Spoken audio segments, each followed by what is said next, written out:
Hello, my name's Jo Harper. I'm a freelance journalist. Today we are talking with Katarzyna Stankiewicz, who's a lawyer specializing in family law and dealing specifically with foreigners who are married to Poles who are going through divorce. So we're talking today about the kind of the legal aspects of what's happening, of what happens to people, foreigners who are married to Poles who are seeking divorce in Poland. But also, I think afterwards, if we have time, I'd like to ask you also about some cultural questions connected to, how you see, what are the most common reasons for people getting divorced in this case, in this context.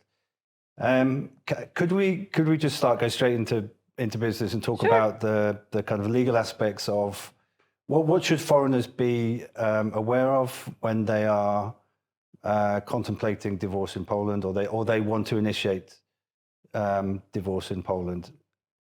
Can you explain the kind of the legal aspects, the legal framework? I think for the foreigners, the big problem is the language, because not many foreigners speak Polish language, as it's very complicated. So they usually seek for a lawyer who can explain in their native language the procedure, because every country has a different procedure, like English procedure or American procedure is totally different than the Polish version. So they usually start by coming to my office and asking about how to start, what documents to prepare. Or there are other options when they receive from the court documents that were submitted by the partner, and they have usually 14 days to reply, and they're very stressed about the situation because the time is ticking. So you have to make quick decisions and prepare the strategy. If you were the one initiating divorce in the first place and you're a foreigner, you don't speak Polish, is it possible to go through the procedure without, you need to speak Polish in order to be able to do it, or you need somebody on your behalf to work? You have to draft papers in Polish and submit them to court. You can do it in English, but then you have to go to a sworn translator who will translate the documents and send them to Polish court. Because even though the Polish judges, sometimes they can speak English or Italian or Spanish, but they're not allowed to use the language during the court hearing. So the whole trial is in Polish. And if there is a foreigner involved, there is always a sworn translator who translates the whole hearing. But the documents that are submitted to court, they must be in Polish, or they must be translated by a sworn translator. So can you take us through the procedure? What happens, let's say, for example, you are the person who is being filed against. In other words, your partner has decided to divorce you and you're a foreigner. What kinds of, what do you need to do? Just to run us through. So first of all, you receive the documents by post. Usually you have 7 or 14 days to reply. It depends on the claim. Sometimes the claim consists of 2 different claims in one document, and the court gives you, as I said, 7 or 14 days. So it may seem a lot, but normally it's not if you're not prepared for that. Because if you don't reply to the document, then it will be taken against you that everything that was written by a partner is true. So it's very important to reply to the documents when you receive from the court and provide as many evidence to support the claim. What is the main cause of divorce in your experience? I mean, as somebody who could you help foreigners rather than Poles who are dealing with foreign partners? Is that right? I mean, have I got that correct? Yeah. What's the main, in your experience? What's the main reason for submitting divorce? If a wife initiates against a foreign husband, for example, is there a sort of commonality? Is there a pattern that you? Well, it's hard to say that there is one main reason why people get divorced. I think there are many aspects of everyday life that accumulate, that lead to the decision to get a divorce. We don't wake up one day saying that, hey, let's get a divorce today, but it takes months or years when we are not happy with our partner, when there are many things that are a disappointment to us, where we feel lonely. And then sometimes there's one thing that is like a trigger that says, okay, let's do it. But normally, as I said, it's a long process that, especially when there are kids involved, it's very difficult to make this decision that we're gonna break the family. I'd like to talk about this a bit after the kind of procedural legal stuff, but do you see cultural issues involved, like language? If you're dealing with foreigners, for example, does the Polish system facilitate, does it make it easier for foreigners somehow to seek mediation or I think the problem for foreigners is that they don't understand our legal system. There is a language barrier, and I think it's more difficult for them in Polish courts. I have one court hearing with a gentleman. He's Romanian, and we had trouble with getting a Romanian translator because the judge says, like, I want to give him English translator, though he speaks English very well, but his native language is Romanian and he's fluent in Romanian. So sometimes you can have also an obstacle from the court in terms of communication. And I think it's the same in the relationship with your partner. If you're a foreigner, you have different upbringing, different language, different family. So there are many issues that can lead to a problem in the future and lead to the divorce. Have you seen a rise in the volume of divorces recently? Unfortunately, yes. And also not many people want to commit and get married the first place. But also after COVID, I think there are much more divorces, and it was very hard time for many people and open their eyes. So they said, like, let's change something. And there are much more divorces nowadays than there used to be.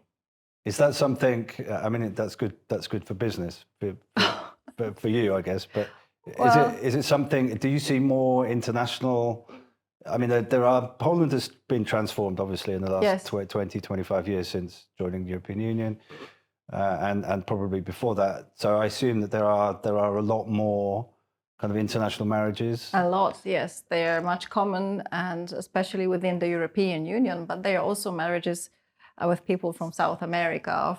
I had a client from Iran. So this is like a very big cultural mixture of language, culture, and upbringing. It's very interesting, but very challenging sometimes as well. Has there been a change in Polish law in terms of domestic divorce, which might have an impact on foreigners getting divorced as well?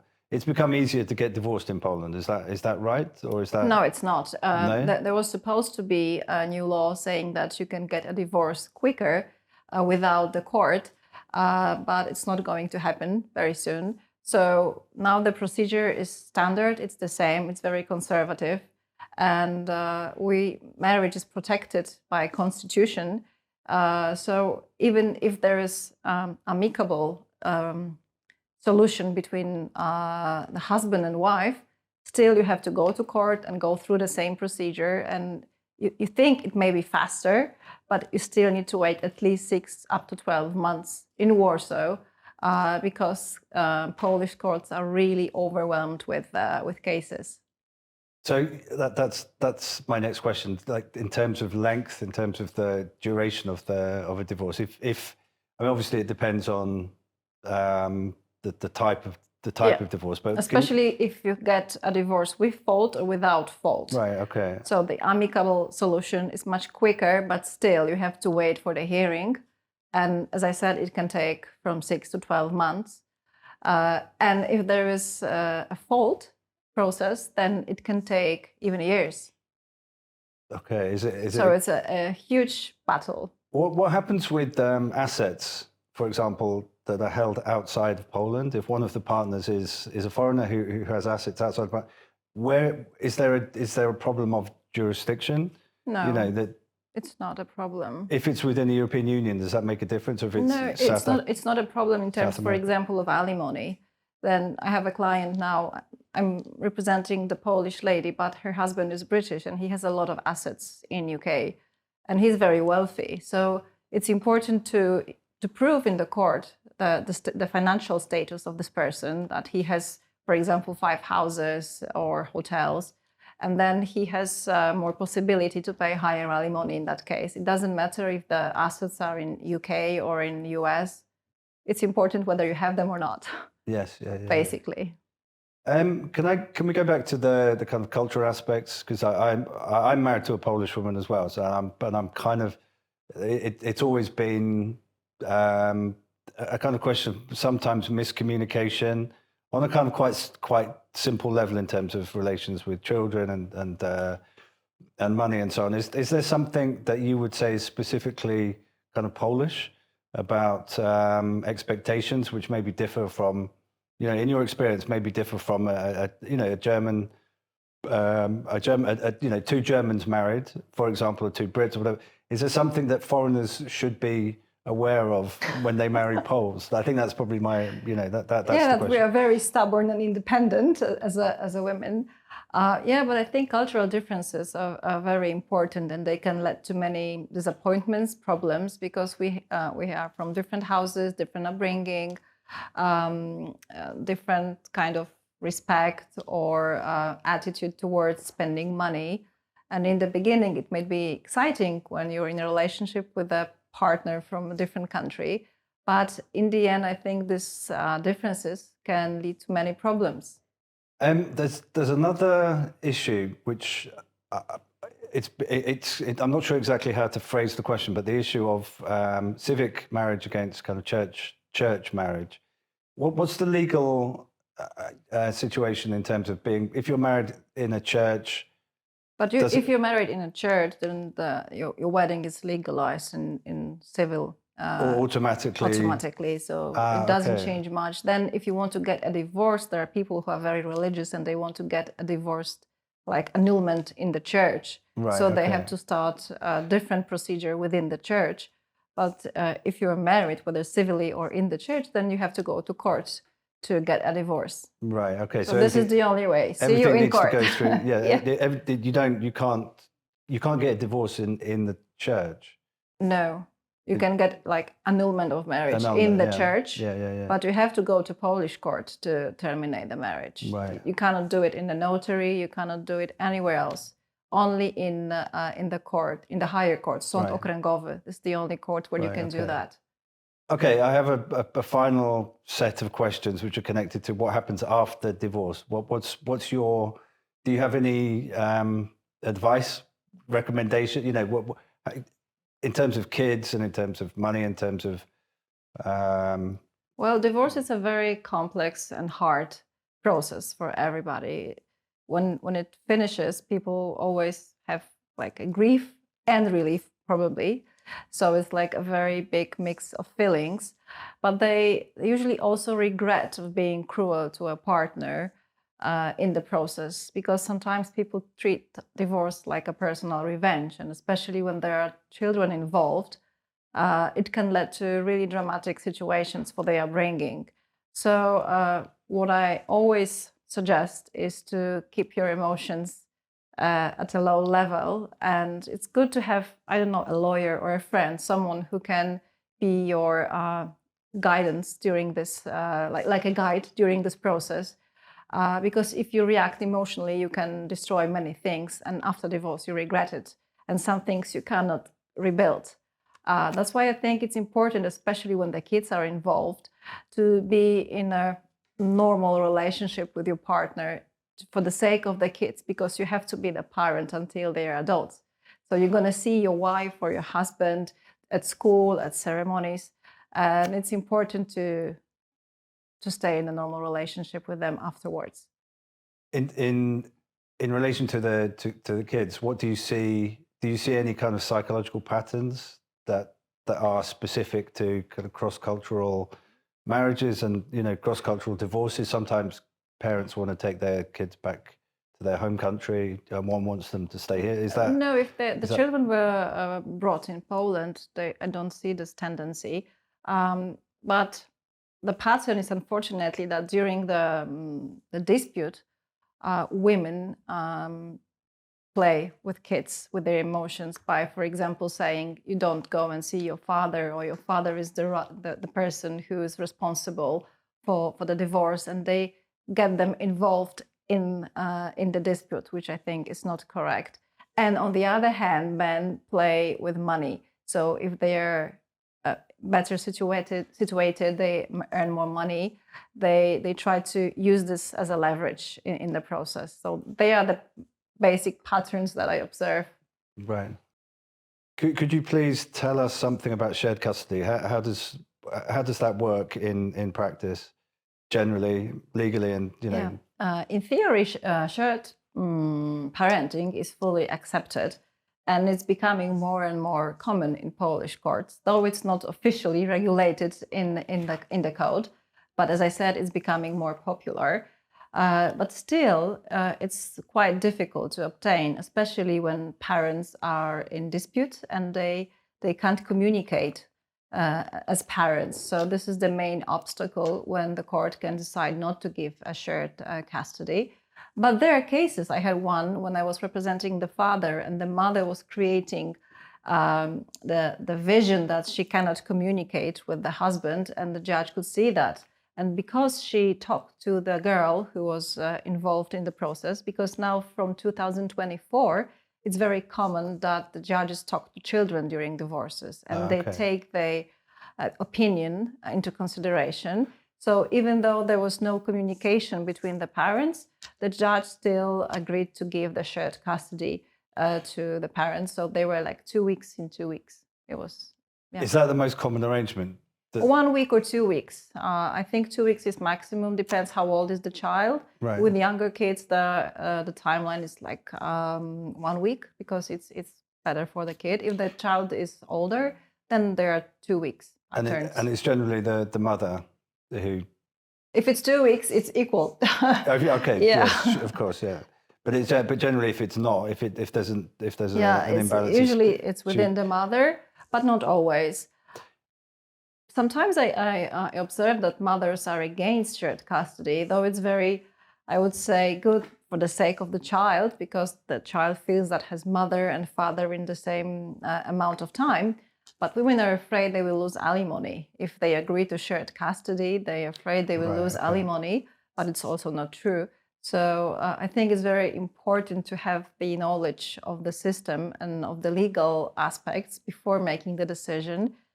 Because taking the children's health and upbringing is the most important here. The other question that I think we should probably talk about is the issue of fault versus no fault, right? So can you explain how that works and why that is significant? Well, many people fought for fault just because they want revenge. They want to have a document they can put on the wall saying, yeah, I won my divorce case. They do it for themselves, but in the long run, they destroy themselves and the family and the kids. But on the other hand, there are people who seek for fault because they want to have maintenance, like alimony. Because when you can prove that the other spouse is only responsible for the divorce, then you can claim alimony not only for your kids, but also for yourself. Right. And this is very important situation, especially for women who dedicated their whole life to the house, to bringing kids, and then during the divorce, they are left with nothing. So this can really help with the financial situation. So if you're a foreigner who's married to a Polish spouse, and you encounter if your partner proposes a fault, I'm not even sure how you say it, a fault divorce. Zwinny, fault, yeah.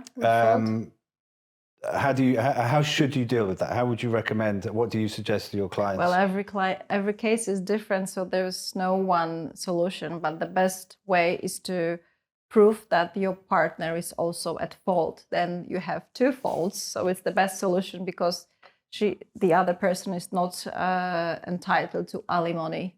So only if how to say that in English, if you're super poor, then you can get alimony, but in a normal way, you don't get it. So it's important to prove that the other partner is at fault as well. But I assume that also drags the process Yes, out, years, right? Takes much years. longer, Yeah. and it's more I have expensive. one now that we are 9 years, and it's still Really? 9 Wow, years. okay. And the kids are grown ups now, but the wife is very consistent, and she's fighting. Yeah. Right. Okay. So what would be I mean, maybe not in that case, but generally, what would be your advice?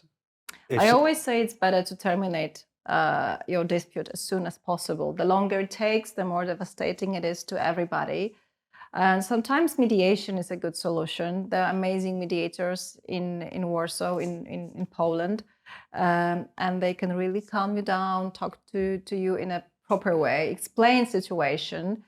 And I've seen many situations that I thought there is no option, they will communicate, but after proper mediation, it worked out. So yeah, I would say mediation is a very good idea. Is it very expensive? Probably the last question. Is it very expensive? The longer it drags on, Of course, the more expensive the it becomes. lawyers Obviously. don't work for free. So the longer it takes, you have to pay extra for your lawyer's time, Right. for everything. So it's not worth it. Thank you very much, Katarzyna, for that. Thank you for having me and was- for a nice conversation. Was very, very interesting, very useful. So I hope it was helpful. I think so. Yeah, I think it was very helpful. Thank you very much. So thank you, and see you next time.